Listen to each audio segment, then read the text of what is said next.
It's already 6. I will wait for a couple of minutes and let's see if people join. Otherwise, I will start the session after a few minutes.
Okay, I think I should start the session. People can join in the middle also.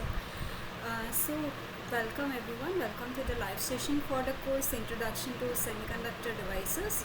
So, the course instructor here is Professor Naresh Kumar Mani, and I am Ananya. I am a PhD student in the Department of Electrical Engineering, IIT Kanpur. I will be the TA for this session. So, this is week 8. So we already had 7 live sessions on every Tuesday between 6 to 8 p.m. And in every live session, what we do, we discuss briefly about the topics those were discussed in the week. We will discuss about the contents of week 8 today and also discuss few problems and their solutions. Okay, so let's begin the session.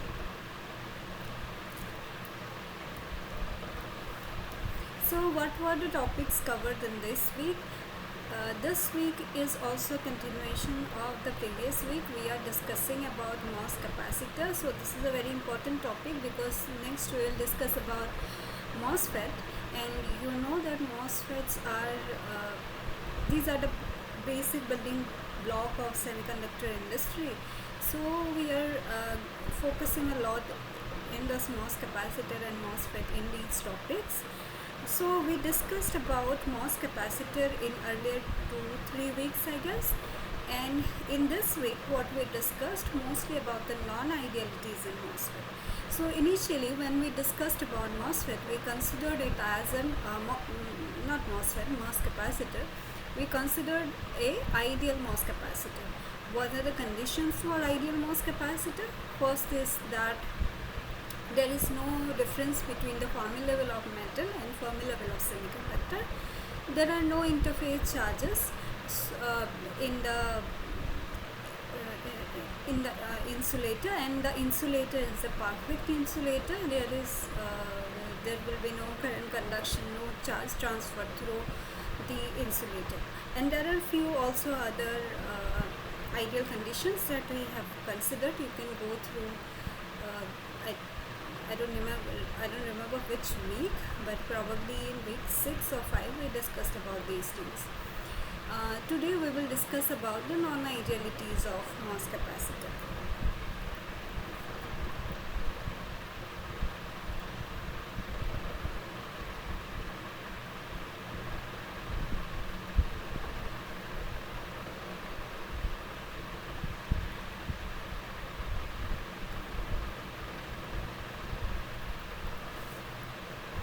So what is the first non-ideality we are considering? We are considering the first non-ideality is phi ms is not equal to 0. That means metal and semiconductor do not have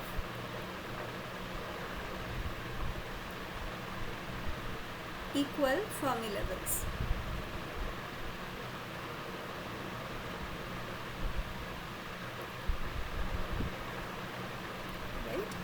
In ideal MOS capacitor, phi ms, which is equal to phi m minus phi s, so these are Fermi potentials. So this is the difference or energy difference from EF, that is the Fermi level, to vacuum level, right? So this is equal to 0 for ideal case.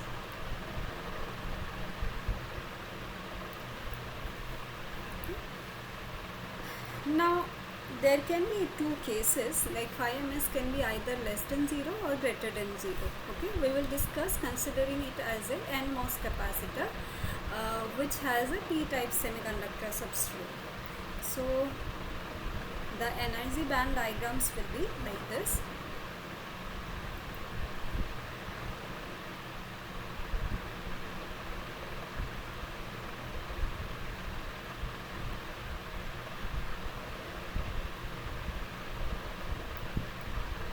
So let's consider that these are not connected initially, metal oxide semiconductor. So this is the metal Fermi level, this is this insulator or the oxide band gap, which is large compared to the semiconductor, and this is our semiconductor which has EC, EV, this is the intrinsic Fermi level, and EF is somewhere here because we are considering a p-type silicon. Okay, when we connect this metal oxide semiconductor and we make a device out of it, then in this case you can see vacuum level will be somewhere here. Okay, so this is my phi q phi m and this is my q phi s, right? So in this case my phi ms is less than 0. Okay, so how the Fermi level, how the band diagram will look like after combining all these three materials? We know that our Fermi level will be constant because there is no applied bias. So this is my Fermi level in the semiconductor side, this is my Fermi level in the metal side. Because this Fermi level was higher in the metal side, there will be electron transfer from metal to semiconductor. Some electrons will go towards the semiconductor. Near the interface, the electron concentration will be higher. That means the hole concentration will be lower. So my EV will be closer to the actual Fermi level in the bulk, and it will be away from the bulk at the interface. Okay, because there are less number of holes, actually there are more number of electrons. So this is my EV and this is my EC. And you know the oxide, there will be like an electric field in this direction. In which direction? There will be more number of holes, right? Okay. Electric field will be in this direction, so there will be a band bending in the oxide layer, which will be linear. So this electric field will be constant. So there will be a linear variation in EC and EV in the oxide layer. We know that electric field is 1 by Q dEC by dx, right? That means EC or EV in the oxide layer is the integration of that constant electric field, and integration of a constant is a line. So that is why this is linear. Okay. Now in this case we are not applying any gate voltage. Okay, even though we are not applying any gate voltage, there is a band bending. This is because of the non-ideal MOS capacitor, non-idealities of the MOS capacitor, right? So this happens when phi ms is less than 0, and we know that there will be less number of holes at the interface. So there is a by default depletion region in this condition. Okay.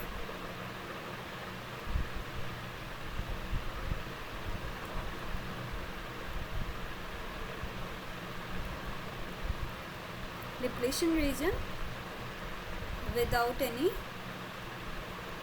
applied bias.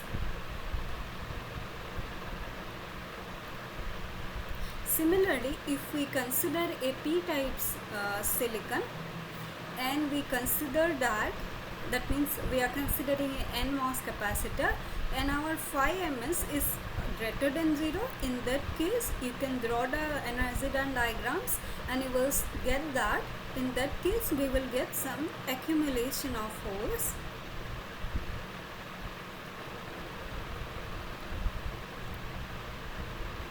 without applying any gate voltage, or without applying any voltage to the metal terminal. Okay. Similarly, what will be the energy band diagrams if it is a N-type silicon or it is a PMOS, that you can find out. Basically, the point is that if there is a difference between the Fermi levels of the metal and semiconductor, there will be a band bending without any applied bias. Now, in this case, if phi ms is less than 0, we know that there is a depletion region. Now the consequences of this non-ideality is that our threshold voltage expression will change. We know that our threshold voltage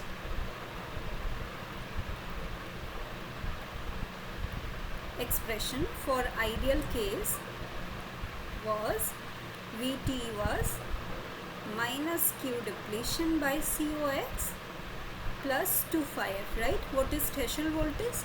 The point at which the inversion happens. That means we will create the depletion charges and we will create the inversion at the interface. So that corresponds to this 2 phi f. The interface is N-type and this is the depletion charge. Okay, first we will deplete the area, then we will create the inversion. Okay, this is the threshold voltage expression. Now if we consider this non-ideality, our new threshold voltage will be phi ms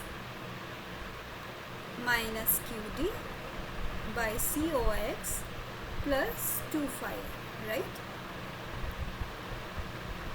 You can see here, if this is our case, phi ms is less than 0, then our new threshold voltage will be less than the ideal threshold voltage, right? That is because we already have a depletion region. We don't have to apply enough gate voltage to create the depletion region, right? That is why we need to apply a lower threshold voltage. Okay, so this is our expression for new threshold voltage. Next, what was discussed, so this was important from like practical point of view, like practical fabrication point of view. So here you can see that this is the graph work function difference pi ms for materials which are commonly used earlier as a like gate material, aluminium. Okay, and it is comparison is given with respect to p plus poly or n plus poly. Okay, why we are doing this comparison is that ideally we want threshold voltage of NMOS capacitor and PMOS capacitor is same. Okay, for that we have the control of this QD, COX to phi F things. So these are dependent on the fabrication. What are doping concentration? What is the expression for this? What is the thickness of the oxide layer? What is the material we are using as the oxide layer, right? We have control of these things. So to make a comparable VTH for PMOS and NMOS, ideally it is like a complementary. For NMOS the threshold voltage is positive, for PMOS threshold voltage is negative. So say we want threshold plus 1 volt threshold voltage for NMOS capacitor, then ideally we want minus 1 volt threshold voltage for PMOS capacitor. This is typically required when we talk about CMOS technology, complementary MOS technology. That makes many things easier, right? So instead of using a metal like aluminium which does not have symmetric phi ms for n-type silicon and p-type silicon, we can have p plus poly or n plus poly, so that we get like a complementary behavior. Okay, so that our threshold voltage is similar. I mean the mod Vt for NMOS is approximately equal to mod Vt for PMOS. Okay, this is useful for CMOS technology. That's why instead of using metal, nowadays people have shifted towards P plus poly or N plus poly, which are like highly doped silicon. Because these are highly doped, they behave like a metal. They have large number of carriers, right? What is metal? Metal has lots of electrons, right? P plus poly or N plus poly will have lots of holes or electrons, have lots of carriers basically.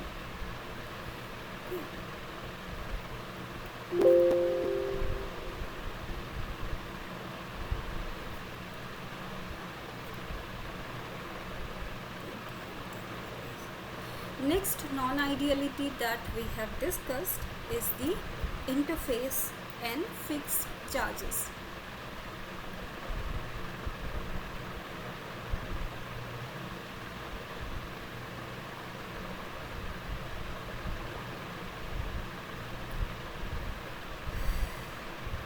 And these are mostly present in the oxide layer. Okay? So because of these charges, our threshold voltage expression will be again modified.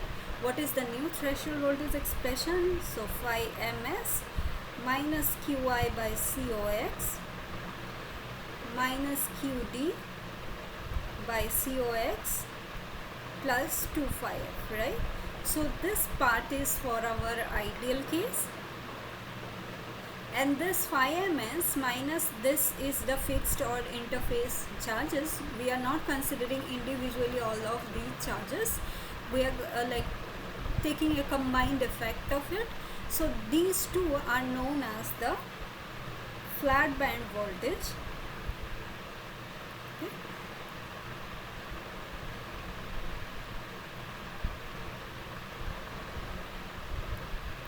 And you can see that here these terms are like dependent on our doping concentration and the dimensions, right? COX depends on the material, epsilon OX by TOX, so that depends on the thickness. QD is QNA into W, right? So it depends on the doping concentration. Similarly, phi f also depends on the doping concentration. So we have somewhat control of this parameters. Phi ms also we have some control because we know this graph, and these interface charges, so they create a lot of non-ideality. So we try to remove these interface charges as much as possible fabrication wise in MOS capacitor or in MOSFET, so that we get some ideal behavior. Now this Qi, so these are equivalent interface charges, and here we are assume this Qi to be positive. That is why this negative sign is coming. You know why this negative sign, for depletion charges. Similarly, we are picking this negative sign for equivalent interface charges. So these are actually positive charges. So there is a reason why we consider these as positive charges, because these are mainly coming from the fabrication steps, right? Ideally there should be no charges inside the oxide layer, and there should be no charges at the interface, right? The interface between two materials should be perfect. But from where these charges actually come? This comes during the fabrication steps. Okay, there will be small, so these are small charges, small ions, and they are so small that even there is some kind of I'd say dirt or something is there in our system, in the working area where these devices are made, then a lot of interface charges may come, a lot of fixed charges may go inside the oxide layer. And these are typically the fabrication is done in a very clean environment, but there will be still some charges, and these are mostly like positive charges, because these are like sodium, potassium, Na plus, K plus, all these kind of ions will be mostly present. These are very small and very reactive, that can go inside the oxide and can be present at the interface. Okay, that is why we are considering these as positive, because there is a reason, because most of the charges are like this positive charges, Na plus, K plus, all this kind of ions, and they creates a lot of problem. Okay? So we have to consider all of this while actually calculating the threshold voltage of a MOSFET. Okay.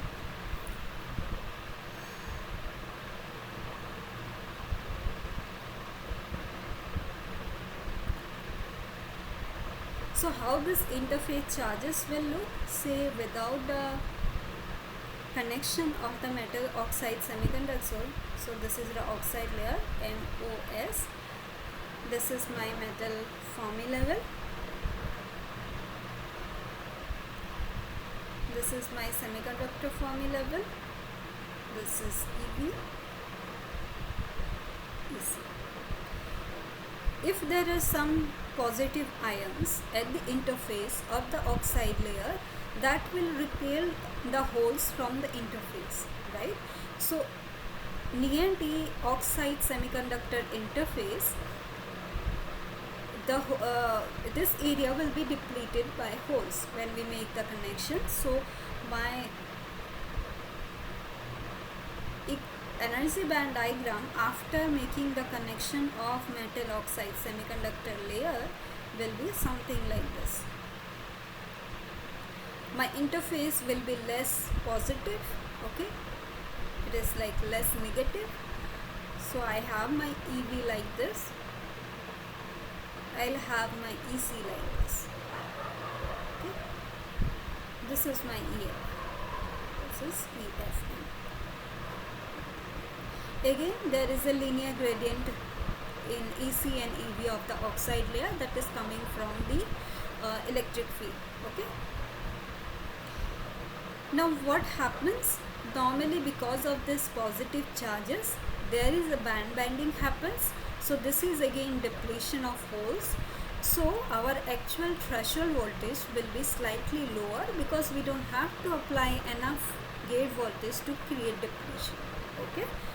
So since our QI interface charges are positive and we have p-type silicon as our semiconductor, so this will be depleted.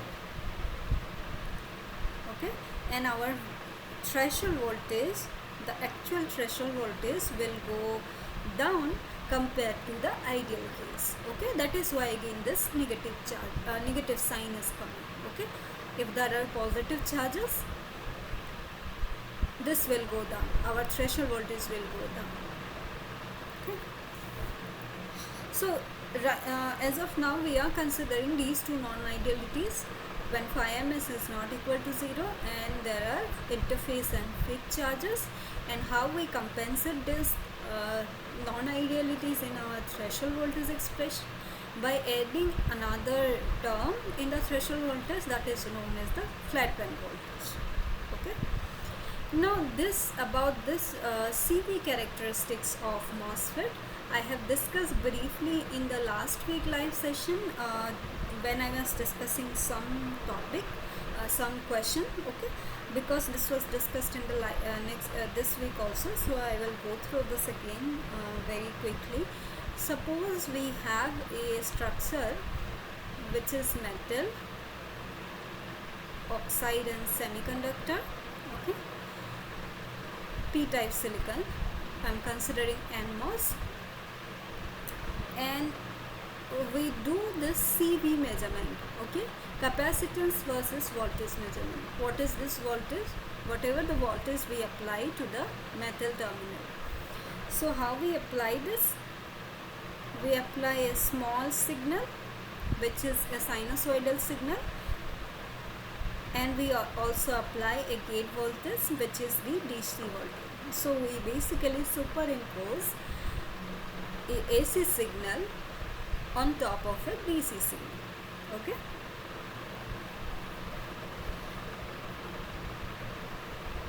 Now why we have this AC signal? This is because we are considering this high frequency behavior and low frequency behavior, because when these MOSFETs are used in circuits, so they operate at very high frequency, right? So the high frequency behavior is also important, but we will focus first on low frequency behavior.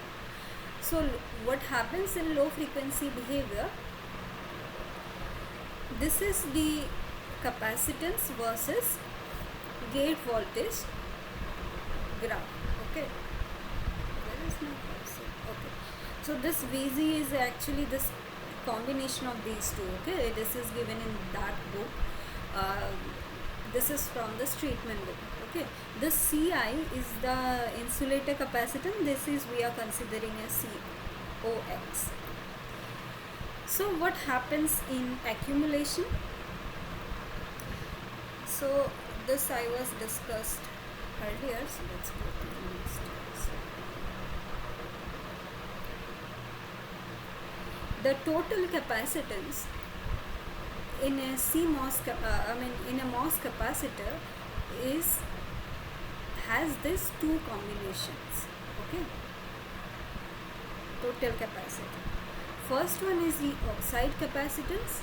Okay, there will be some in the metal side, there will be some charges. In the semiconductor side, there will be some charges. There is a separation of charge, so it is something similar to parallel plate capacitor. So we have this COX. Okay, and COX is very simple. How we define? This is the epsilon OX by TOX. Epsilon OX is the permittivity of the oxide layer, TOX is the thickness of oxide layer. So these are defined in terms of farad per centimeter square. Okay, we are neglecting the area. So you know this, you can see that this formula is familiar. Normally capacitance formula is what? Epsilon A by D, right? We are neglecting this area, so we are considering per unit area. So this part is similar to this part, right? So this is like a normal parallel plate capacitor. It is not exactly like a normal parallel plate capacitor, but it is similar. Okay, now this next part is the capacitance that is in the semiconductor side. I mean, not exactly in the semiconductor side, there will be two separation of charges, but this capacitance is voltage dependent.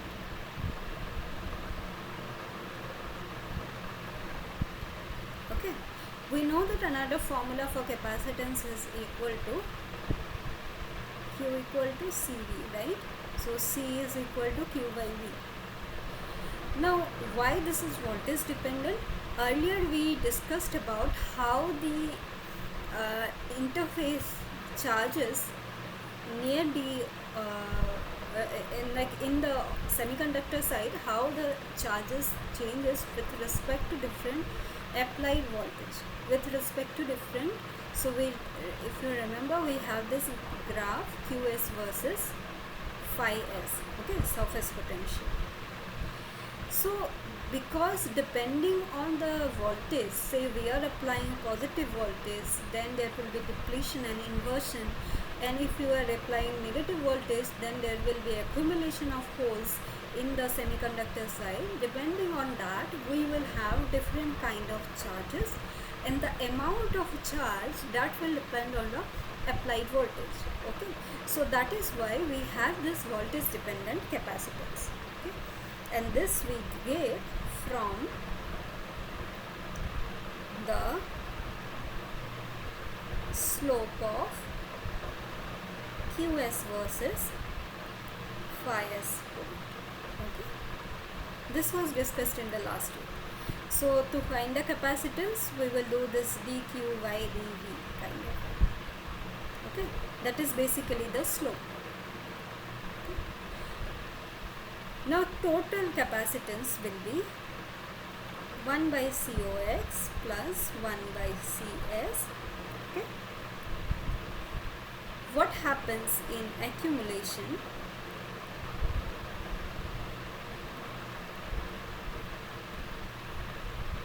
Interface charges. What will be the type of this charges in the semiconductor? There will be accumulation of holes, right? So these are positive. And how they changes? So they change, if you remember the Qs versus phi s plot, they change exponentially.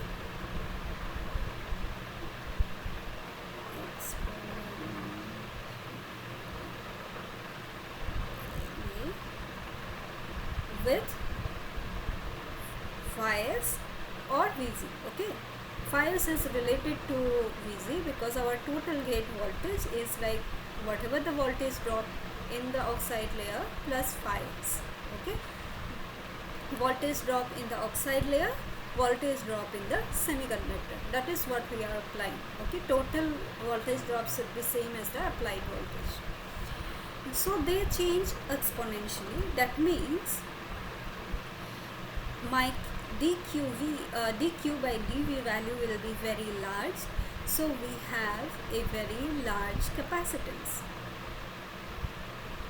Okay. Now if we have this kind of a formula for equivalent capacitance, then our total capacitance will be mostly dominated by the oxide capacitance. This happens in the accumulation region. That is why we are getting this constant capacitance in the accumulation region. Now it starts to change in the depletion region. Okay, what happens in depletion?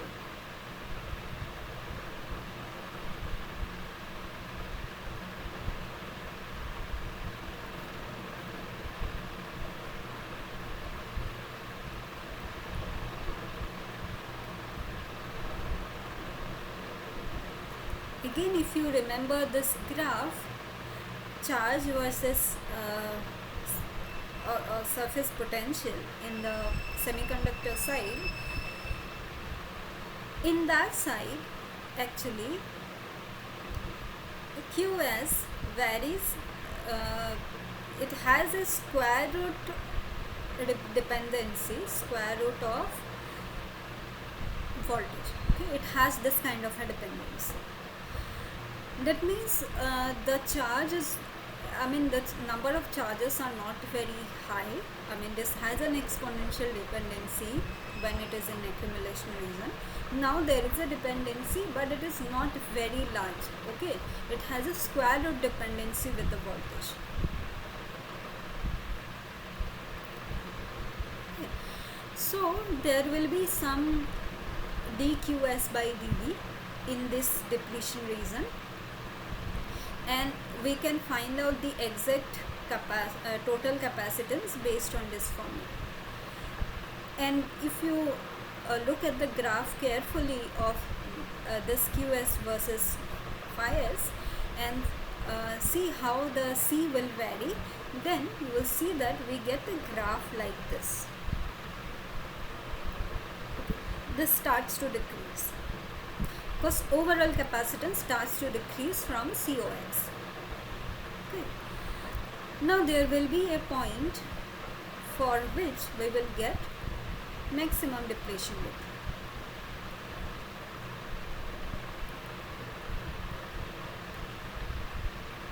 We'll get this WD max. Okay.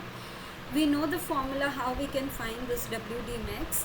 This happens when our surface potential is equal to 2 phi f. This is just near the inversion. Okay, and in that area, so this is like the inversion has not started, only the complete depletion is happening. Our depletion width is maximum. Okay, at that point, so we will have CS as epsilon silicon by W depletion. This is similar to the depletion capacitance of PN junction. This we have studied earlier. Okay, so our overall capacitance will be COX, C depletion, this we know as C depletion, by COX plus C depletion. This is actually the minimum capacitance we get in the CV characteristics of MOSFET. Okay, MOS capacity. Now, in these two regions, in accumulation and depletion regions, this change of carriers, this change of charges, basically this dQ by dV, we are applying some voltage, we are changing the charge. Okay.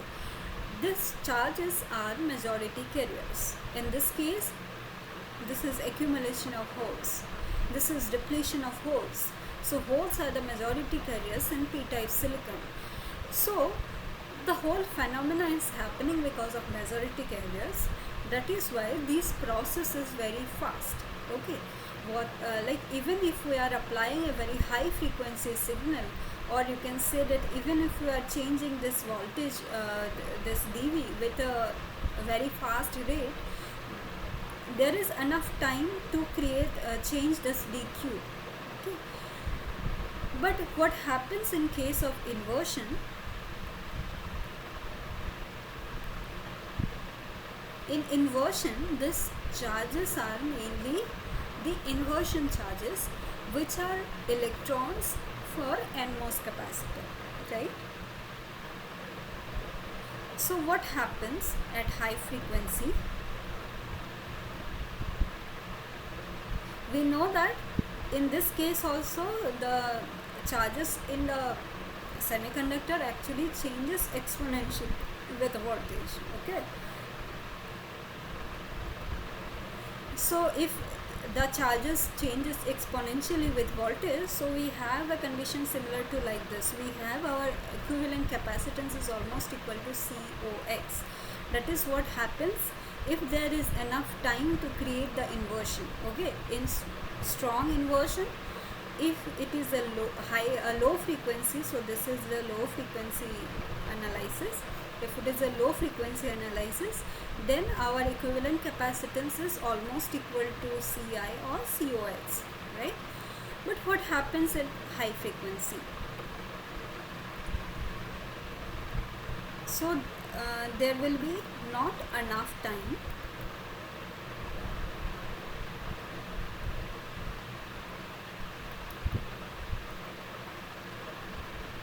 for EHP generation.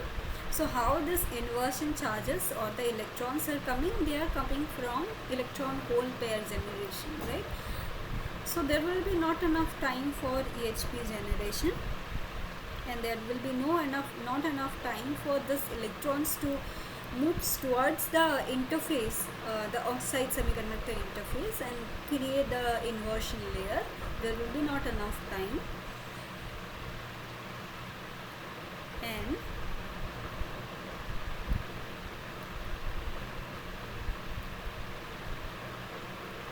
minority carriers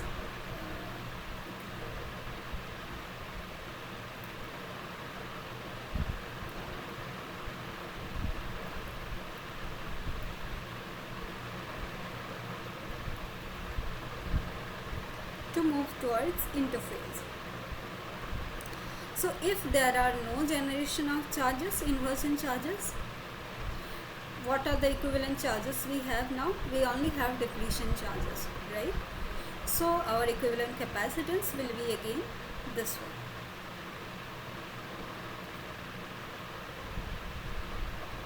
So in that case, our equivalent capacitance will have this expression, COX plus 1 by C depletion.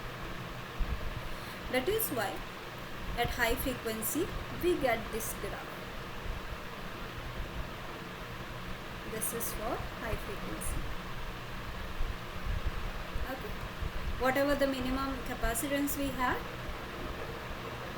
we will be measured that capacitance. Okay, because the charges were not even generated. So this is about CV characteristics of MOS capacitor. I hope it is clear.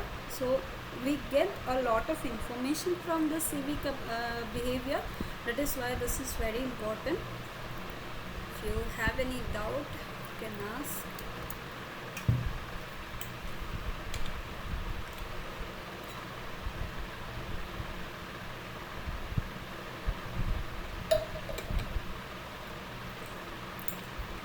The CV characteristics or the CV graph gives us a lot of information about the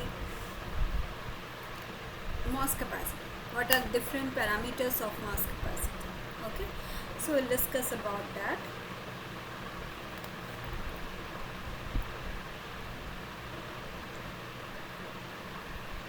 Impact of doping.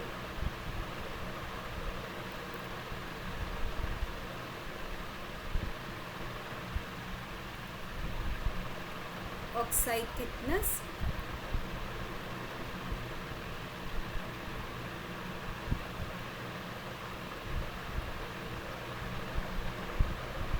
and temperature on CV characteristics.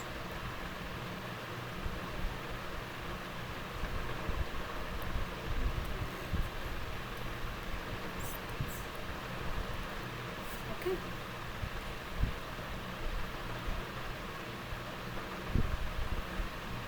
So what are the different types of this capacitances in a MOSFET? We have this oxide capacitance, which is epsilon OX by TOX. So this is like a purely geometric capacitance, like parallel plate capacitor, right? So it has no. So we are first considering the effect of doping concentration. And doping concentration means we are discussing everything about NMOS capacitor. Similar discussion can be done for PMOS capacitor as well. NMOS capacitor has a p-type silicon substrate. Okay, so we are considering the doping concentration Na, the accepted doping concentration in the p side of in the p-type silicon. Okay, so it has no Na dependency.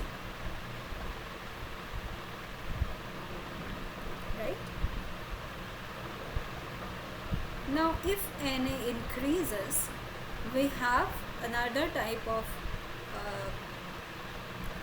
capacitance, which is CS, or mostly we are considering C depletion because that mainly contributes, that is mostly like we can get from the CV characteristics, right, which is equal to epsilon silicon by W depletion. Right? What is W depletion? The formula for W depletion, I think by now you have remembered this formula, to epsilon silicon by QNA into size. Right? So as Na increases, what will happen to W depletion? W depletion decreases. This you can say, right? In PN junction also, in what side, suppose if a side has high doping concentration, the depletion width is less in that side. So higher doping concentration, depletion width will be less. And that will increase our C depletion capacitance. Right? What is our C minimum in the CV graph? This is the combination of oxide capacitance and depletion capacitance when we consider the maximum depletion width. So that is COX, C depletion when the depletion width is maximum, divided by COX plus C depletion. As our C depletion increases, C minimum also increases. Right? This is the effect of doping concentration.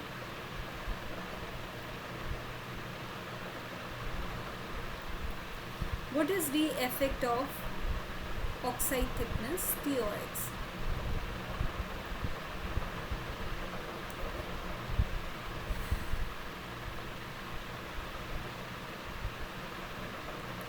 So what happens to COX as TOX increases?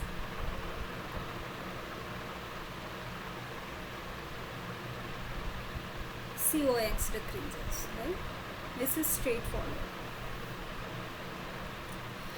Now another implication of higher oxide thickness is that we are applying gate voltage to the metal terminal, and that gate voltage is, there is a drop in the oxide layer, and the rest of the gate voltage is dropped across the semiconductor, right? If you remember, when we draw the graph of potential phi or V, this is my metal oxide semiconductor, there is a voltage drop VOX, and there is a drop which has a square root x square dependency.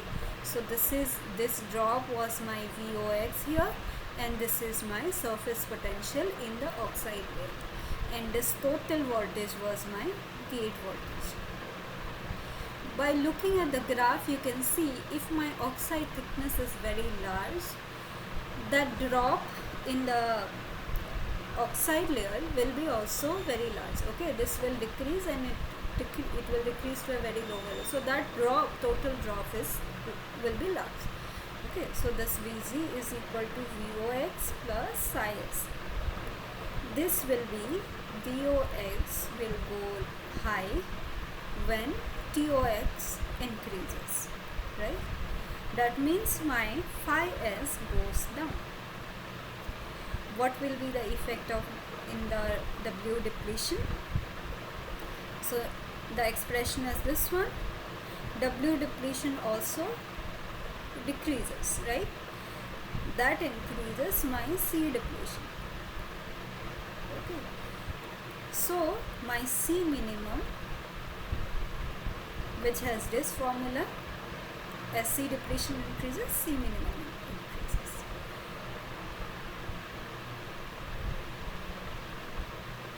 My C minimum increases, COX decreases. These things are happen in the CV characteristics if we change the TOX. Basically, when we increase the thickness of the oxide layer. Ideally, we don't want to increase the thickness of the oxide layer. we are doing scaling of MOSFET, right? We are changing the dimensions, we are decreasing the dimensions as less as possible.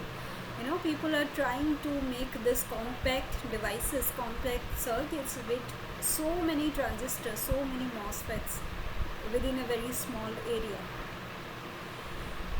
And what happens when we decrease the thickness of the oxide layer, we are basically trying to control our semiconductor potential mainly with the gate voltage. Okay, that means our control of the gate is higher.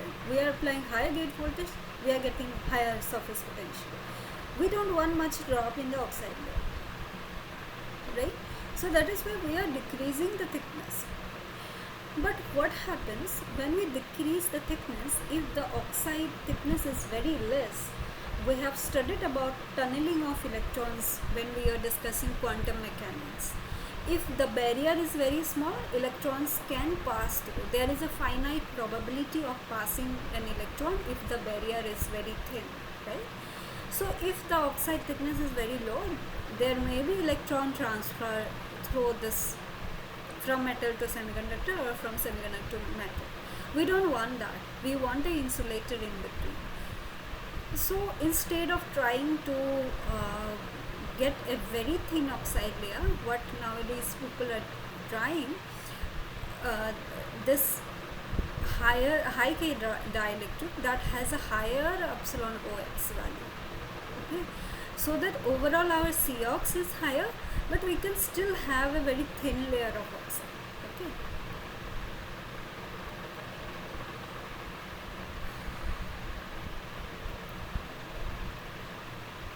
And what happens with temperature? Effect of temperature.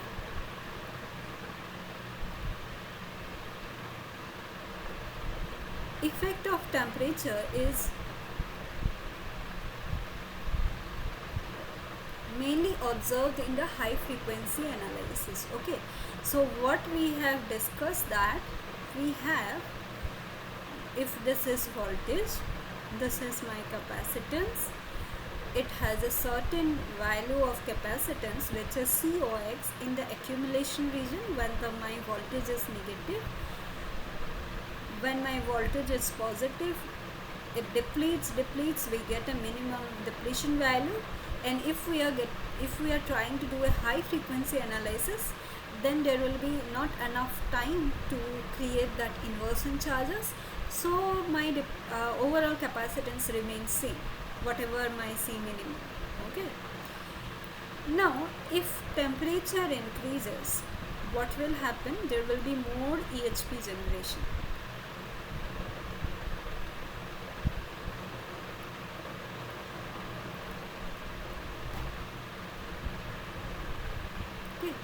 That means in the overall semiconductor charges, we have this depletion charge and we will have some electrons, some inversion charge due to this EHP generation, right, as temperature increases. So this QS is increased, we will have some equivalent capacitance, and that basically overall capacitance will increase with different temperature. It will basically try to match the low frequency behavior. Okay, T2 say, and in this case my T2 is greater than T1 at higher temperature.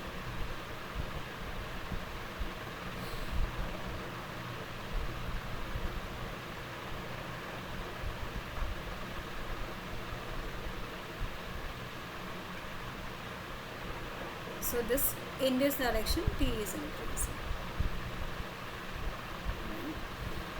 Okay. I think this value will also go from this.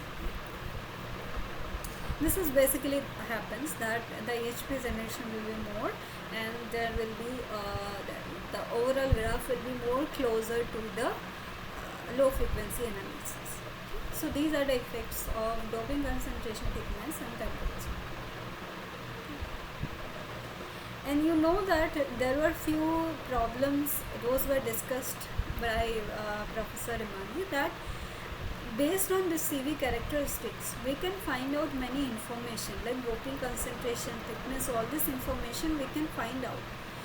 If we know this, if we know the CV graph and we know the capacitance value COX, if we know that our oxide material is silicon dioxide, so we already know what is epsilon OX, right?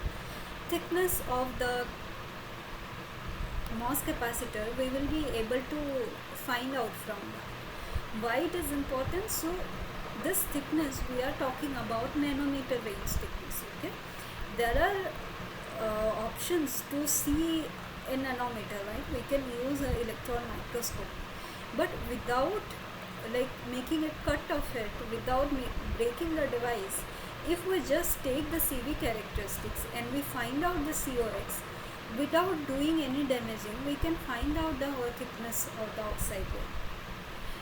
For doping concentration, similarly, we have some measurement techniques to find out the exact doping concentration. But without going through those characterization techniques, just from the CV graph, we can find out the doping concentrations, right? So CV characteristics of MOSFET is a very important way to find many things about the device. Okay?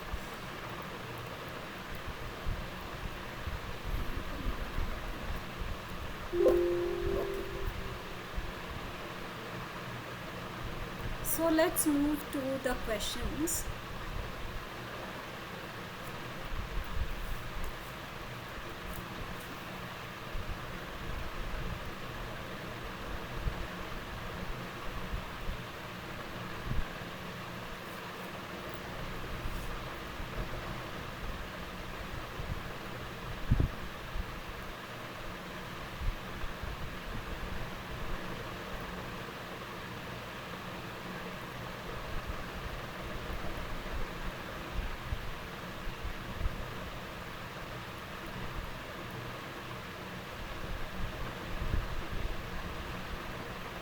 There are two statements.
So I will say this S1, this as S2.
So what there are few options. S1, both statement 1 and 2 are false,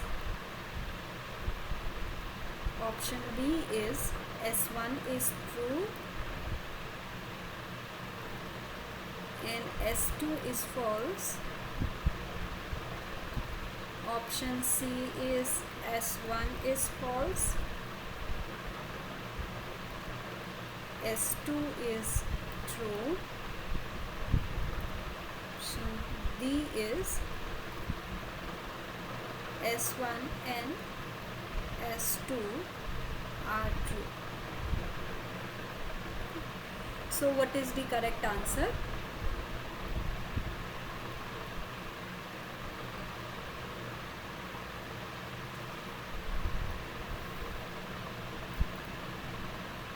You can write the correct answer A, B, C, D in the chat box.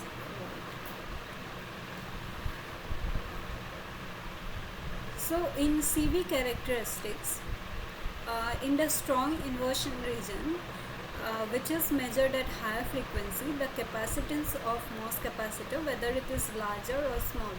Okay, we have the CV graph here. So when it is at high frequency, there will be not enough time to create the inversion charges. Okay, so our this inversion charge QS is our Q depletion. So we'll have some depletion capacitance and we will have this COX. Overall will be combination of these two, and that will give us overall capacitance. Okay, this value, because our capacitance has this expression, right? Overall capacitance has this expression, COX plus CS or C depletion, I would say. So this value is lower than the COX value. Okay, so this is like this parallel combination in case of resistor, right? So at high frequency, the capacitance value is less. So S1 is false.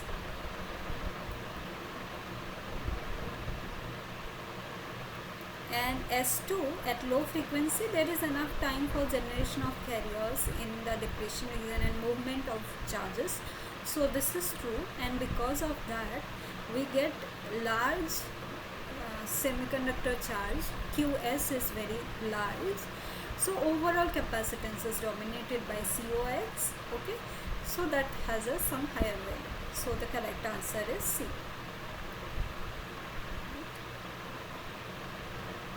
Let's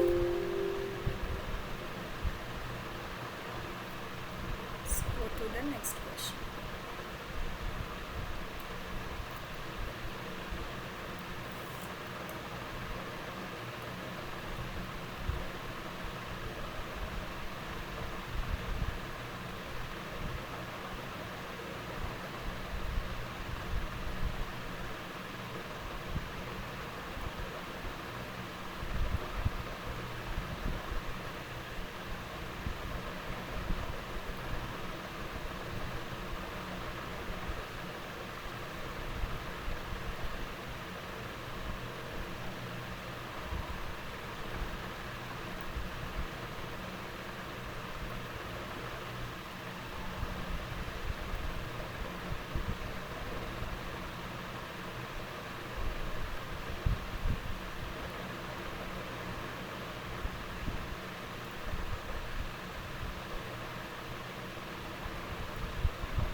What is the relative permittivity of SiO2? We have, okay, so this is actually SiO2 is 3.9 traditionally the thickness, the original thickness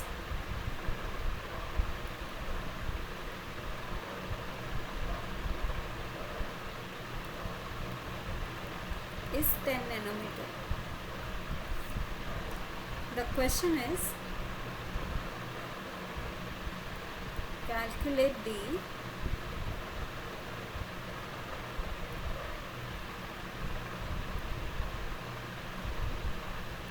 equivalent oxide thickness, that is for the high K dielectric,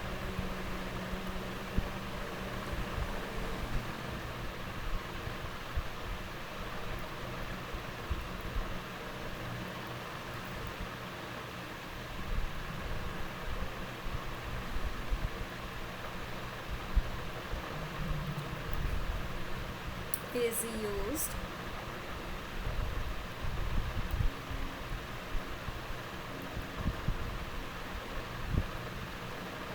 to achieve the same capacitance.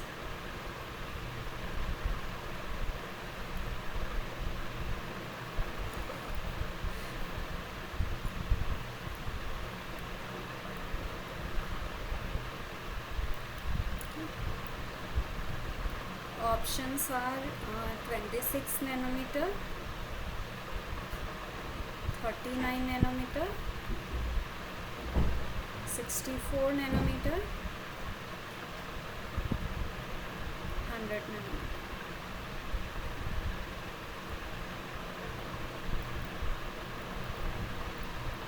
So how we will do this?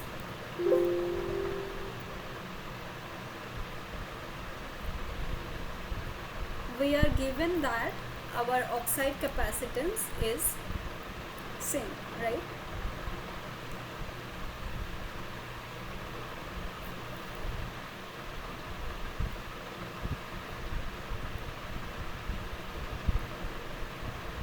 So COX, whatever was for silicon dioxide, was also same for high K.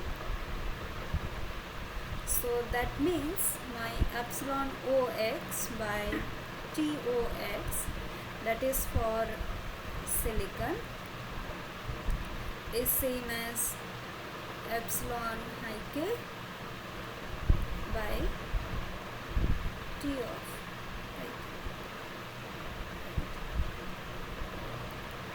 So this is the relative permittivity multiplied by epsilon naught. Okay, whatever this value is given multiplied by epsilon naught.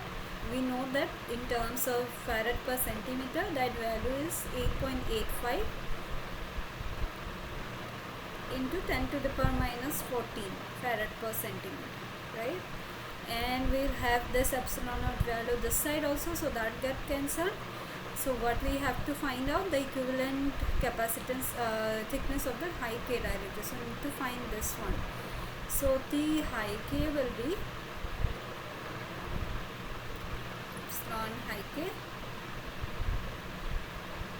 by epsilon OX, which is silicon dioxide, into TOX. So this is 25 by 3.9 into 10, that will be in nanometer. So what will be the value? 250 by 3.9. So this is 64. So my answer is C.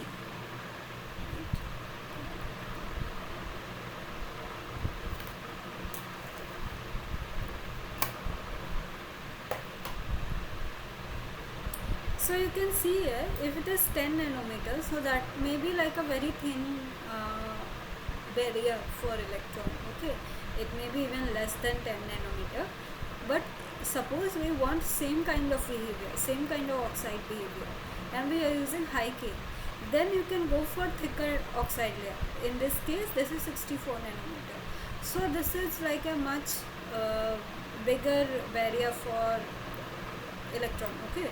So we know, if you remember that if we have this kind of a barrier for electrons, and this barrier is say some V naught, and electron has this wave nature, So it will have this kind of a wave. Say electron is initially present in this area. We know that there will be a finite probability of finding the electron in this area also. Say electron has some energy E. Okay, this E is actually less than we know, but still that electron can pass through. Quantum mechanically it is possible. Classically it is not possible. Okay, so there will be like a certain decay of this wave, and there will be like a small wave nature. So there is a higher probability that electrons will stay here. There is a slight possibility that electrons may be present. Okay. So if this barrier becomes thicker, though this exponential decay is also become like there will be this exponential decay of finding the probability of electron. So that will go down to a very very small value, right? Okay. So we can have thicker barriers and still have same oxide capacitance, same kind of behavior with a high K dielectric material. So that is why traditional silicon dioxide is replaced with many high K dielectrics like hafnium dioxide. So I think hafnium dioxide has relative permittivity close to this 25. So please check, I don't remember the value exactly. Okay.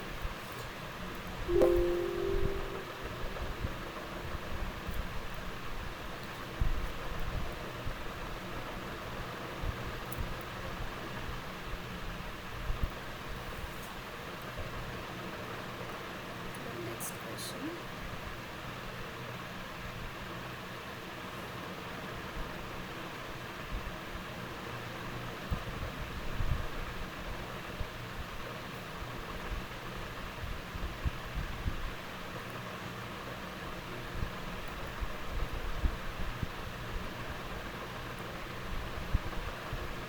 There is an ideal mode capacitor with 10 nanometer gate oxide, that is our TOX, on p-type silicon. Doping density is given, Na is equal to 10 to the power 16 per centimeter cube.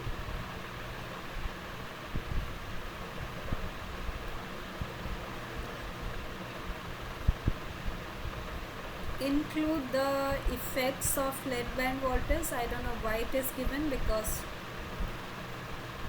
it is ideal capacitor, right?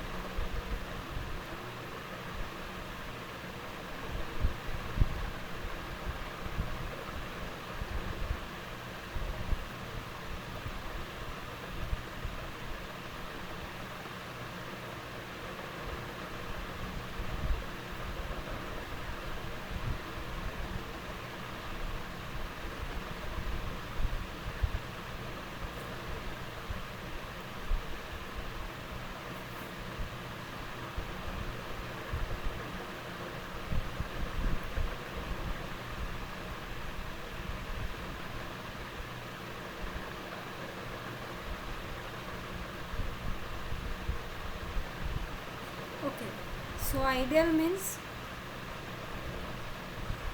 maybe 5 ms is 0, I'm not sure.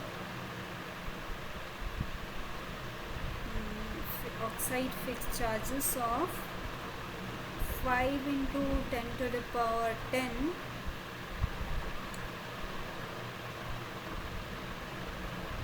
coulombs per centimeter square. Okay. There are few parameters given. Epsilon OX is 3.9, Ni is 10 to the power 10 per centimeter cube. This is the typical value for silicon, we already know. KT by Q is 26 millivolt. That means our device is in room temperature. When it is 26 millielectron volt, that means temperature is 300 Kelvin, right? Epsilon silicon is 11.8. Okay, so first question is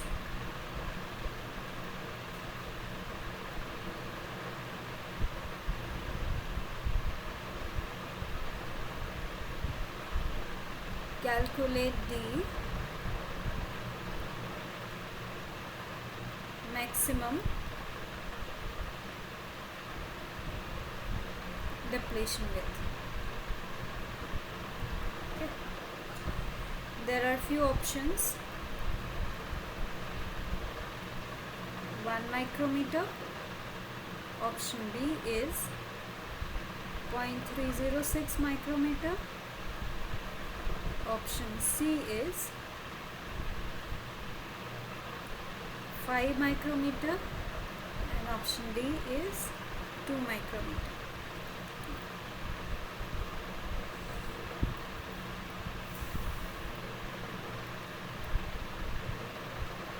So we already know the formula for depletion rate. What is the formula? That is W depletion is 2 epsilon silicon Q into Na into phi S. These formulas you should remember to solve this kind of questions. Okay, and these are very easy, like these are similar. So this formulas are similar in PN junction, these are similar in MOSFET, MOS capacitor as well. Okay, and even if you don't remember the formula, so it is easy to remember. Like sometimes you may get confused whether this Na is in the denominator or in the numerator. So you know that the depletion rate, we studied in PN junction that if the doping concentration is more, the depletion rate will be less, right? So this has kind of this inverse proportional, and it should be directly proportional with the applied voltage, right? If we are applying a higher voltage, the depletion rate should be more. So this is also here. There is this direct relation, directly proportional kind of relation, and Na is denominator. Then this is Q, and rest of the things you can find out if you do this dimensional analysis. Okay. But now we want to find out maximum depletion width. We know that maximum depletion width happens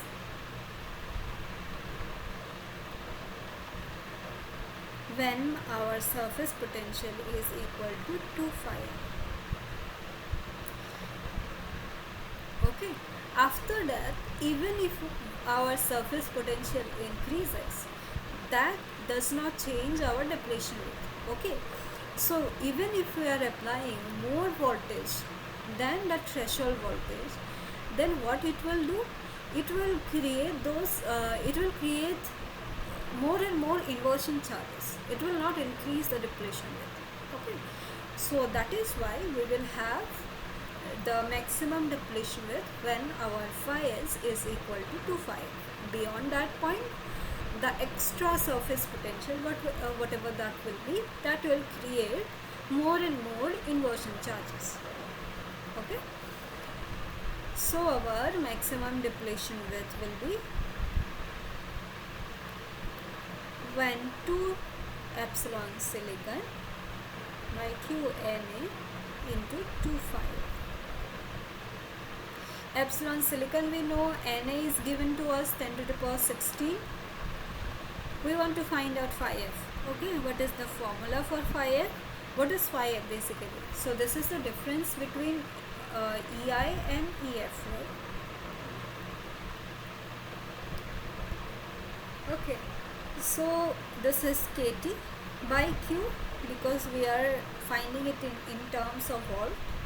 This is surface potential, so it is in the unit is involved. Ln of Na by Ni. This formula we have been using it repeatedly, so I hope that you already remember this formula.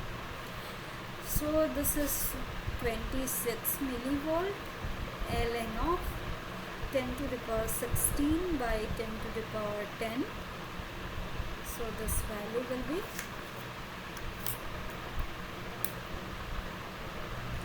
ln of 10 to the power 6 into 0.026.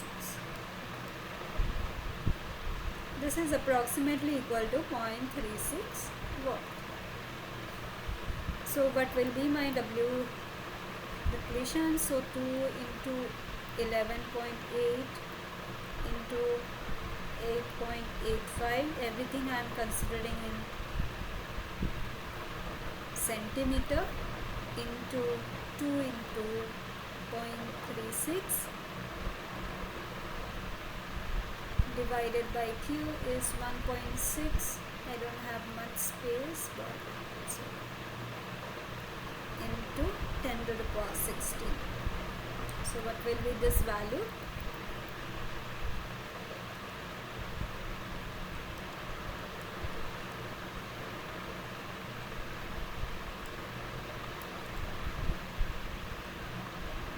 I hope that you are also calculating along with me.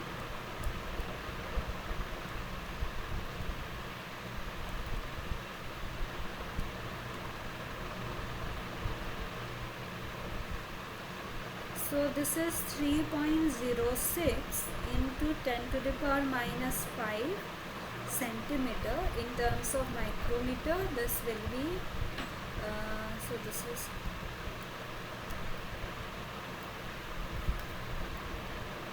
we need minus 4, right? So this is 0.306 micrometer. So my correct answer is B.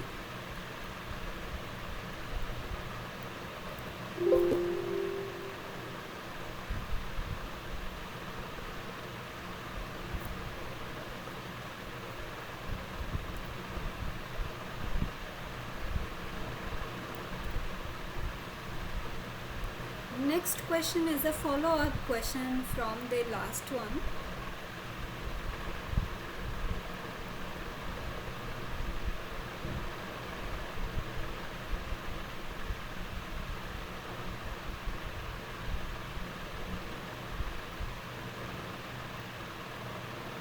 So I will not write all the parameters. So take all the parameters from this question.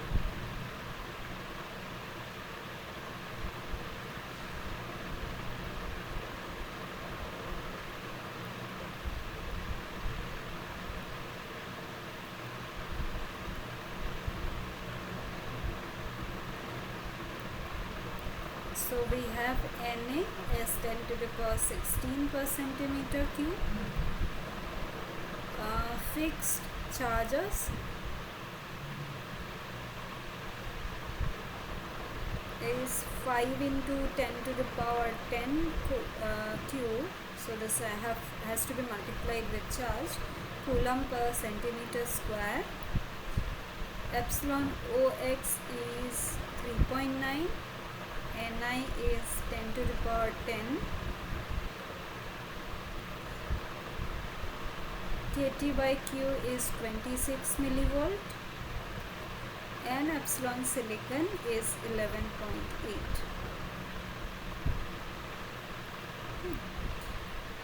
The question is, determine the minimum capacitance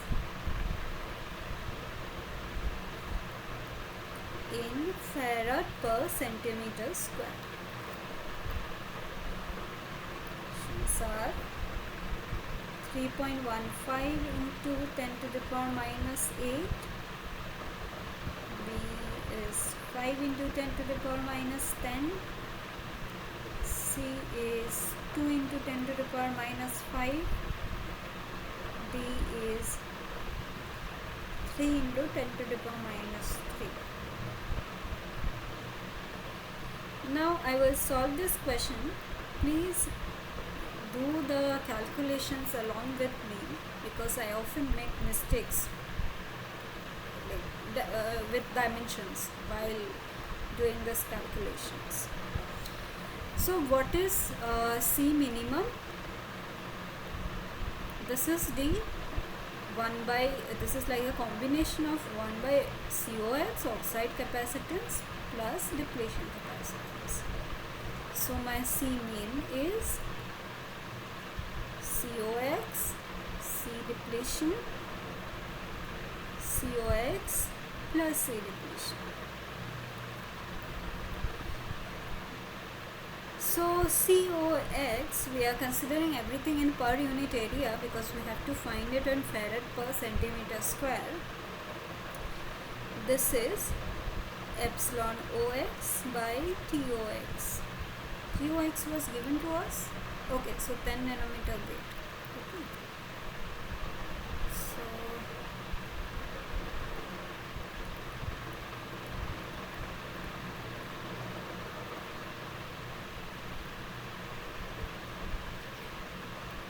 3.9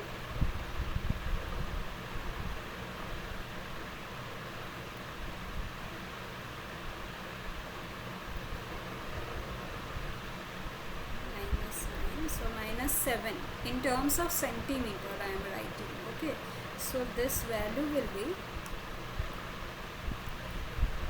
3.9 into 8.85 into 10 to the power minus 15 divided by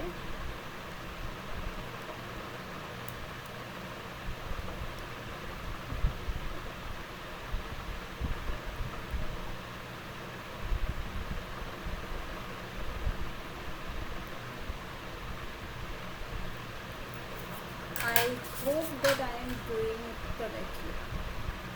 Right. Okay. Next, I have to calculate C depletion. So for that, I already have this WD max, right? Already have this. So WD depletion we have 0.306 micrometer, right? So actually I have this in centimeter, 3.06 into 10 to the power minus 5. 3.06 into 10 to the power minus 5 centimeter.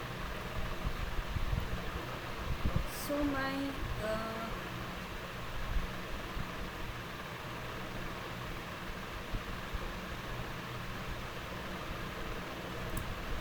C depletion will be 11.8 into 8.84 into 10 to the power minus 14 divided by 3.06 into 10 to the power minus 5. This is again in farad per centimeter square. I am writing everything in centimeter square. So the formula is epsilon silicon by W depletion for depletion capacitance. So this will be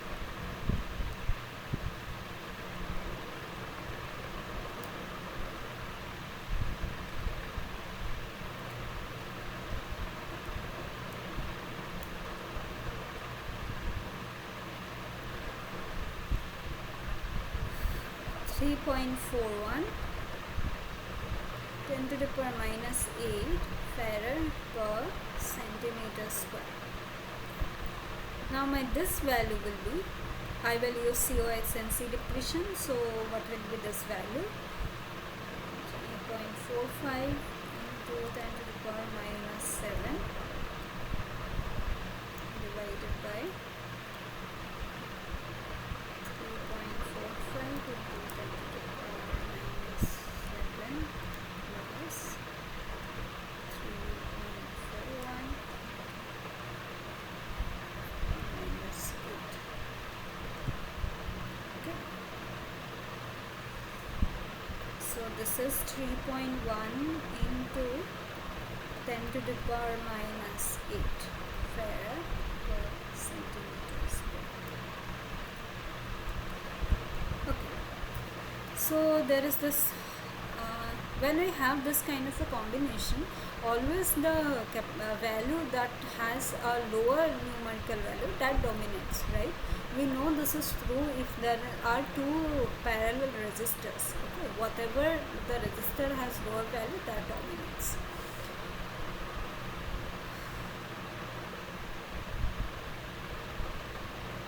So this COX, this has a higher value compared to this depletion capacitance. So this is 10 to the power minus 7, this is minus 8. So C minimum we should have a value which is closer to the C depletion, right? The lower value. So that is coming in minus 8. So I think this calculation is correct. And based on this calculation, the closest answer we have this A, right?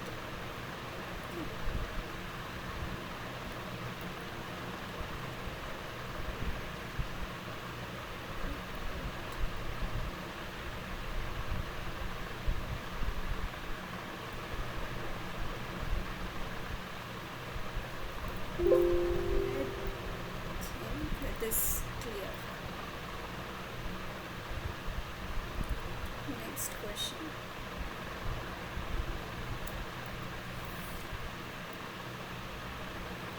So for this question, a graph is given.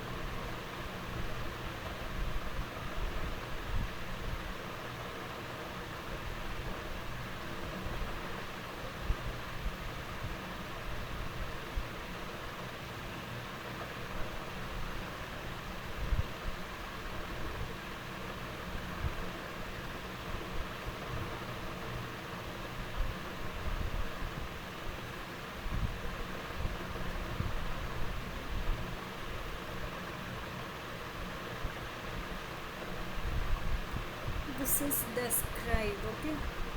Describes the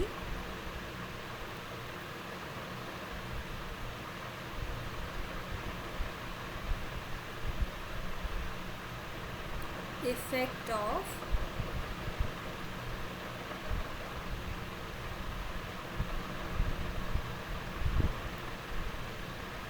increasing the doping concentration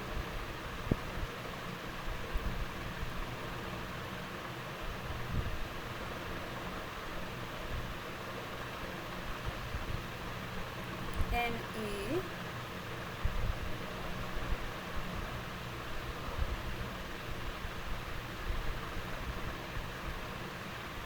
threshold voltage of MOS capacitor.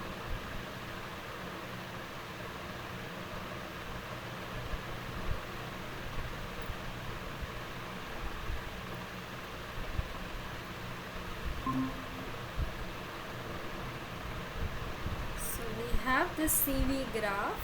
So the applied gate voltage is given here. This is capacitance.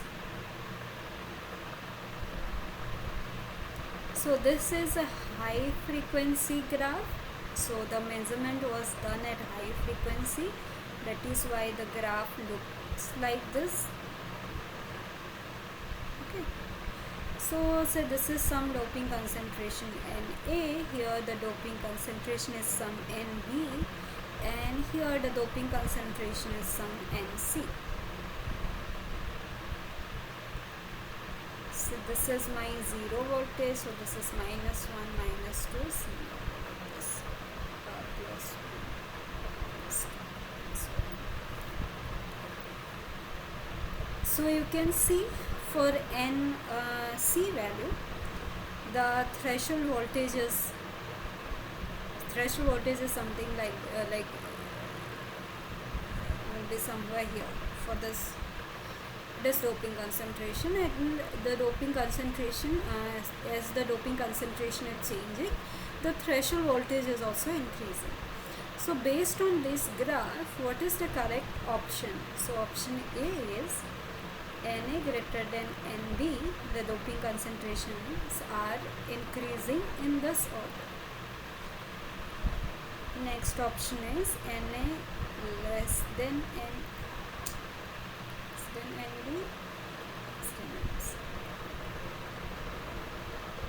C is Na equal Nb equal Nc. The last option is there is no effect of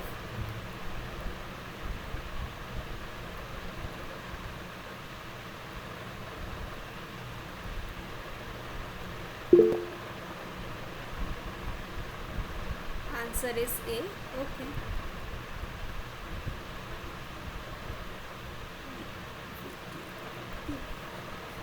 Yeah, your answer is correct, but we will still go through it.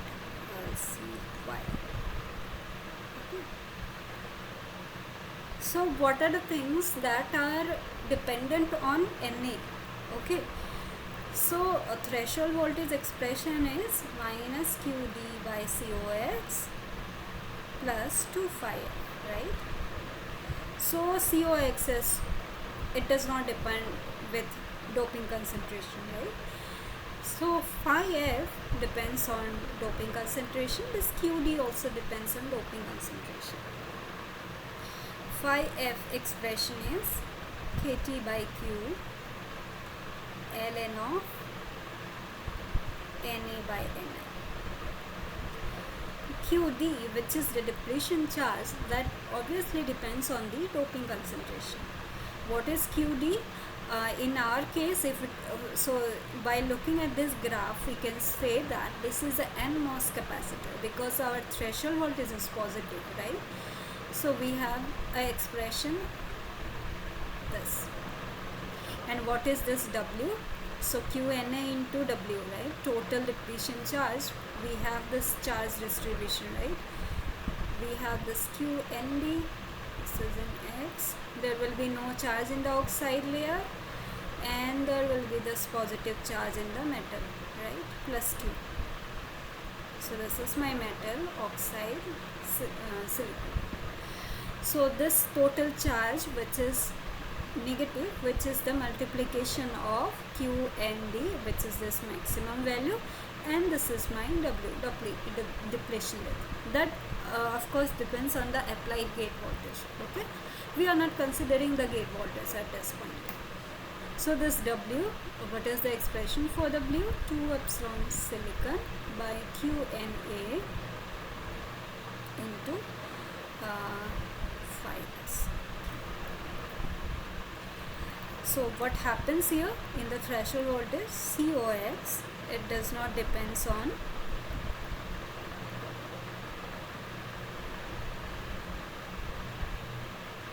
Na. Okay. So as Na increases,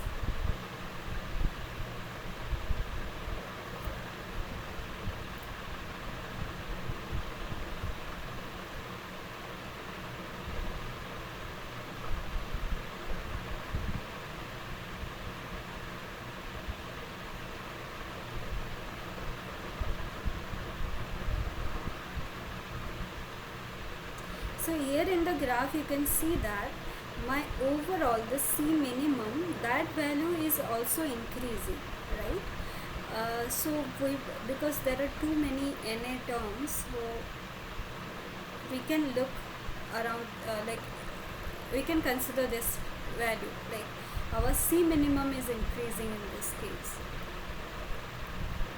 C minimum is increasing, so that is higher for Na and lower for Nc. Okay, so what is the expression for C minimum? COX by C depletion by COX plus C depletion.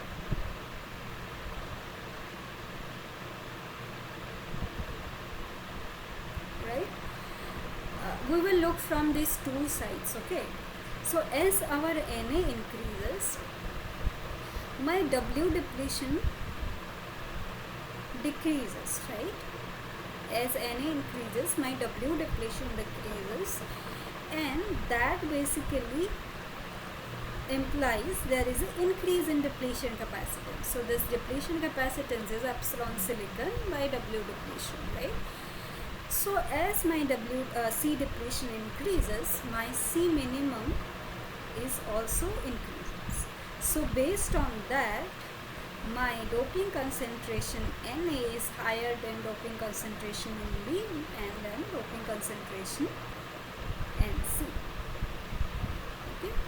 Similarly, as Na increases, my depletion charge increases and my threshold voltage increases. Everything has this directly proportional relation. So you can see this is directly proportional, this is square root. Okay, so overall QD increases with the increase of Na, doping concentration.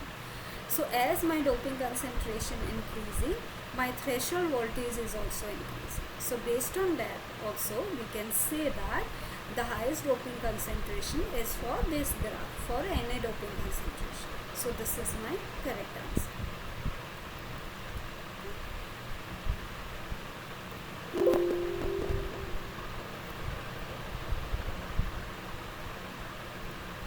Let's go to the next question.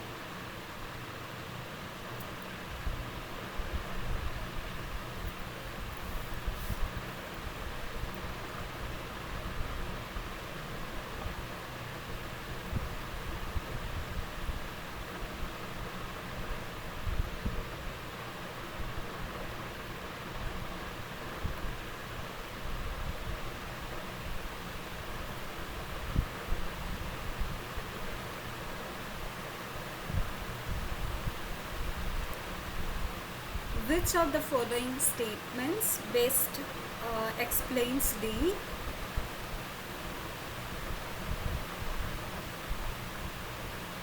behavior of CV curve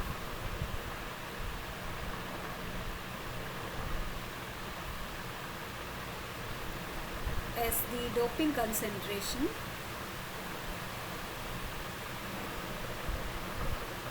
increases?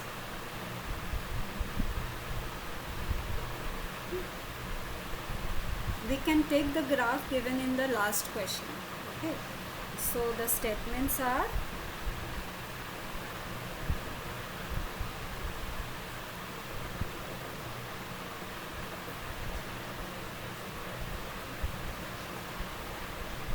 minimum capacitance decreases,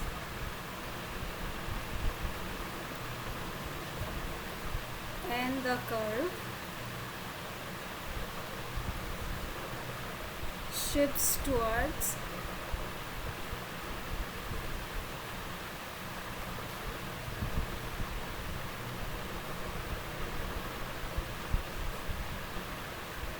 higher gate voltages.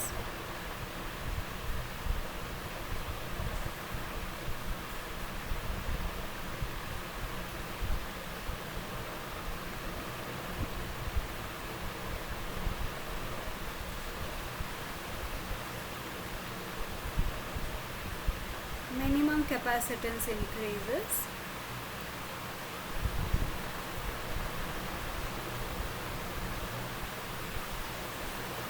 or shifts towards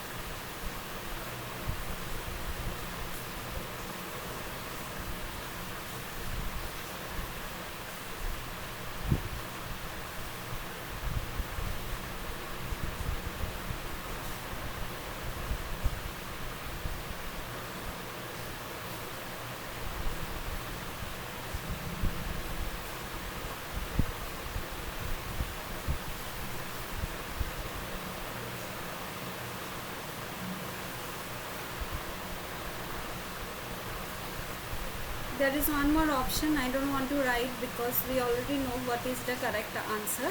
So if we look back to question 5, so this is the graph as our doping concentration increases, right? So our doping concentration is increasing. As our doping concentration is increasing, our C minimum is also increasing. We can see from this graph. Okay, we already discussed about how it is increasing, and as the doping concentration is increasing, we have also noticed that because QD has this dependency with the doping concentration, phi f also has this dependency with the doping concentration, but you can see this has this log term. Okay, so even if it is like 10 to the power 16, so even this Na by Ni value is 10 to the power 6. Overall ln, if you take log, then this value will not be that significant. Okay, I mean there is a dependency, but there is a weak dependency. Okay, overall, as our doping concentration is increasing, our threshold voltage is also increasing. So what will be the correct statement here? The statement B, right? The minimum capacitance is increasing, and also the graph is shifting towards the higher gate voltage. It's like higher threshold voltage we are getting.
what is the gate oxide capacitance?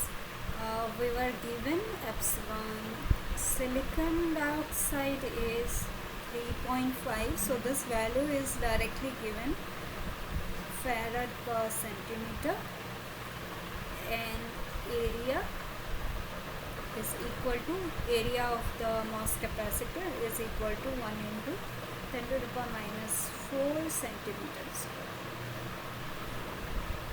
Okay.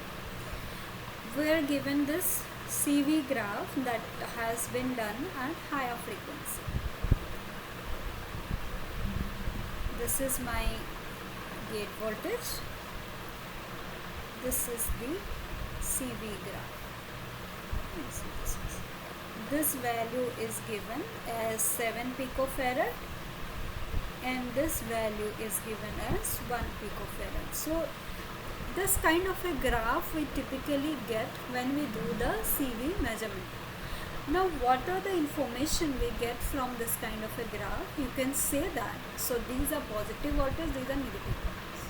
So this area we know that inversion is happening because there are not enough time for EHP generation, so that remains the C minimum value. Okay, so that means it is our NMOS. If the graph is inverted, we will be able to say that it is a PMOS. As I mentioned that there are a lot of information that can be extracted from CV characteristics of a MOSFET. One is the gate oxide thickness. We don't have to cut the MOSFET and see the thickness with some electron microscope. Okay, and when we do the CV measurement, although we consider all this, we are doing all this calculation in terms of per unit area, but when we do actual measurements, that will be like the absolute capacitance, right? So that is why this area is given. So we will use that. There are few options given. First is 50 nanometer. Option B is 143 nanometer. C is 350 nanometer. D is 100 nanometer.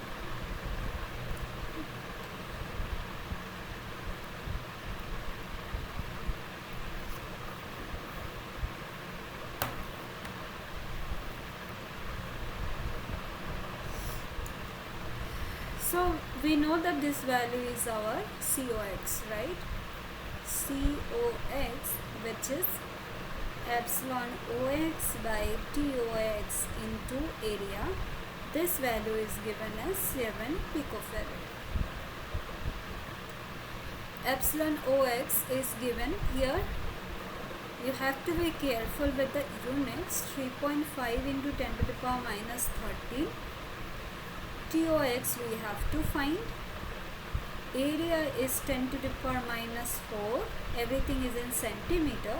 So 7 picofarad I will also write in terms of weight. Okay, so there is this.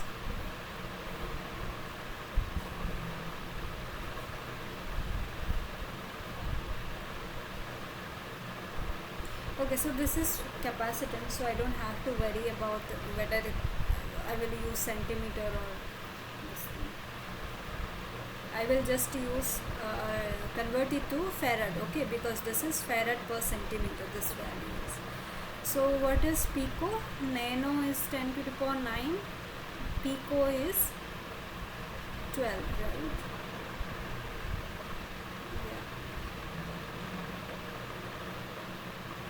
Yeah, this is the answer. So TOX I will get in terms of centimeters. So this is farad per centimeter. So this is in centimeter square. This is in farad. So TOX I will get in centimeter. So what will be this value? That is 3.5 into 10 to the power minus 13 into 10 to the power minus 4 divided by 7 into 10 to the power minus 12. So this is 5 into 10 to the power minus 6 centimeter. So that will be in term, okay, it is given in nanometer.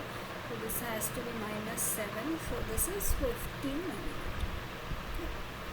So my answer is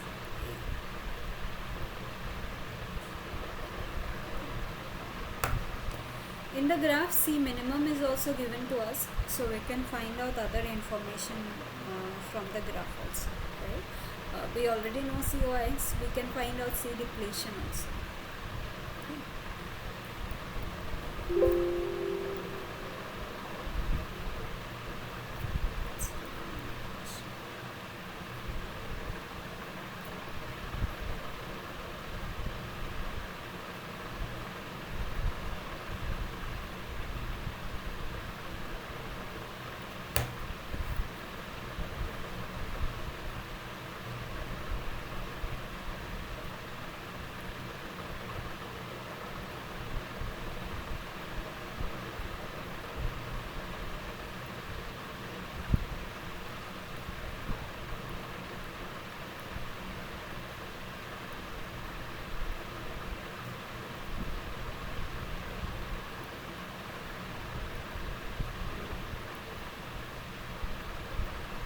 Where the metal work function is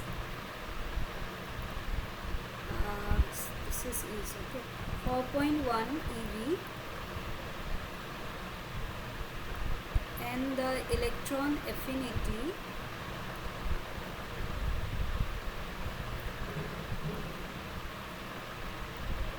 of silicon is 4 eV.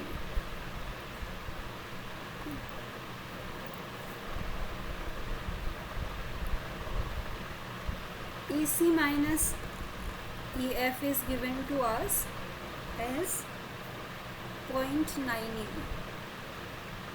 Okay, given.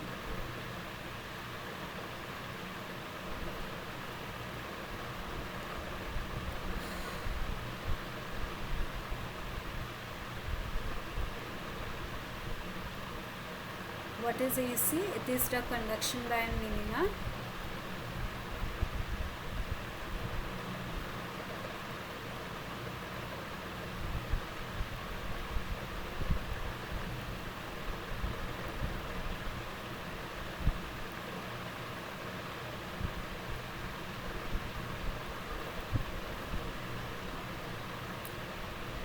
Epsilon OX is given to us 3.9.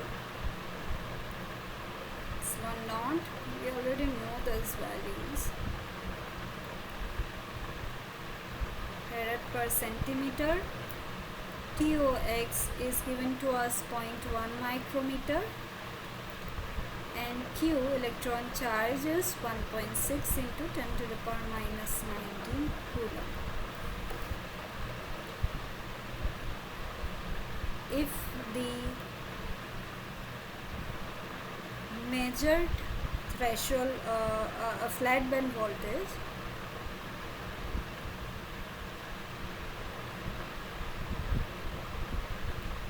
is minus 1 volt,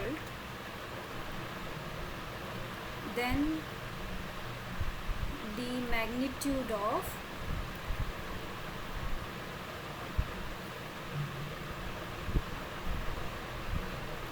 then find the magnitude of fixed charges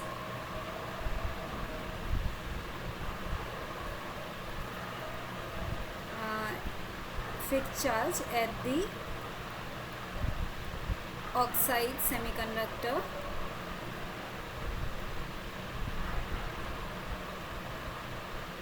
interface. Okay, so in unit of nanocoulomb per centimeter square. Okay, we have to find this. So let's solve this. I think we don't have much time, but we'll be able to solve it. What is flat band voltage? That is 5 ms minus Q charge, interface charge by COX, and phi ms is phi m minus phi s and minus Qi by COX, right? So what is phi ms? Let's calculate that first. So that will be phi m minus phi s, which is, so if my vacuum level is this, my E vacuum, this is my semiconductor, which is EC, EV, and this is my EF. Say electron affinity is this value from EC to E vacuum. This is given to us as 4 eV, this value, and EC minus EF is also given to us. So what will be my phi s, which is from EF to E vacuum? That will be electron affinity plus this EC minus EV. EC minus EF by Q. Actually I am calculating everything in volt, okay, not in electron volt. So this will be 4.1 minus 4 plus 0.9. So this value will be how much? Minus 0.8 volt, right? So my Qi by COX will be, so this is minus 1 minus 0.8, so 0.2. So Qi will be 0.2 into COX, which is 3.9 into epsilon naught. Okay, COX is epsilon OX by TOX, right? So this is 0.2 into 3.9 into 8.85 to the power minus 14. 0.1, I'll write it in centimeter, so this will be minus 4. Okay, so what will be this value? You have to be careful with the unit. Rest of the things are like easy, it's formula only.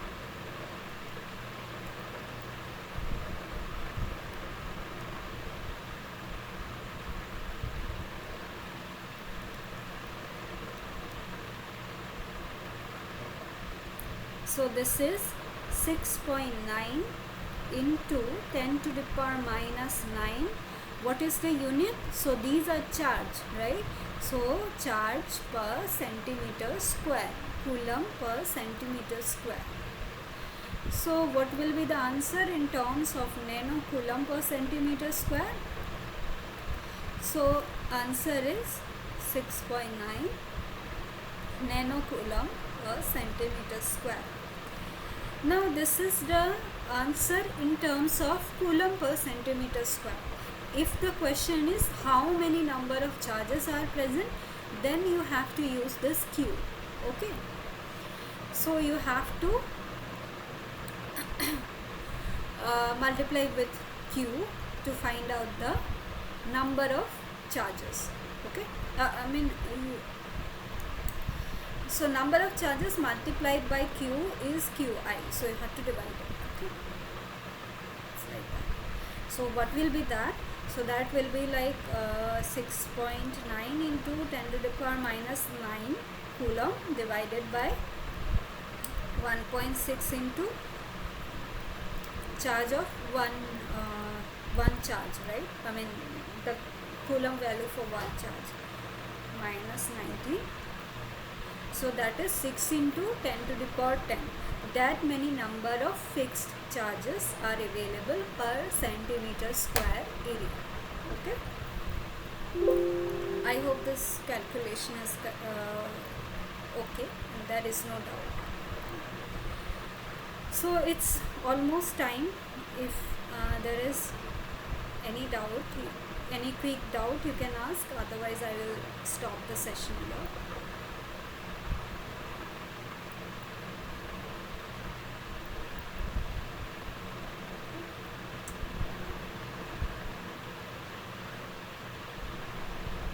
Okay, so thank you for attending the session. I hope that the session was useful.